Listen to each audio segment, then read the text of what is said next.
Гевгеличани добија нов градски пазар. Трговците на располагање ќе имаат површина од 5800 метри квадратни, а истиот е и целосно покриен со настрешница. Денеска е пазарен ден во Гевгелија, па така пазарџиите од утро во асортиманот на нивните производи го нудеа на новиот градски пазар. Станува збор за пазар кој ги има современите услови за понуда и купување на пазарите, карактеристични за многу европски уредени зелени пазари. Денес сме свидетели дека гевгеличани и бројните гости можат да пазаруваат во новиот пазар. Производителите на земјоделски производи и понудувачи на друга стока од денес можат да ги изложат своите производи во уреден, покриен пазарен простор. Граѓаните на овој град тоа го заслужија.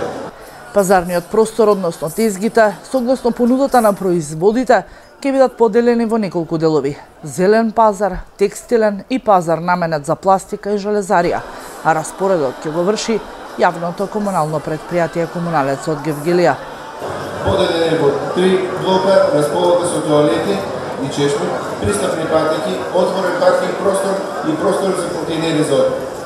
Во тек е постапката за распишување на тендер за изградба на типизирани дуќани кои ќе бидат понудени на откуп од страна на заинтересирани купувачи. Жителите од Гевгелија, но и околните населени места од сега ќе можат да пазарат секојдневно, односно пазарот ќе биде отворен секој ден во неделата, но традицијата сепак ќе остане и карактеристичните пазарни денови, четврток и недела, ќе бидат повторно пазарни денови со најмногу производи.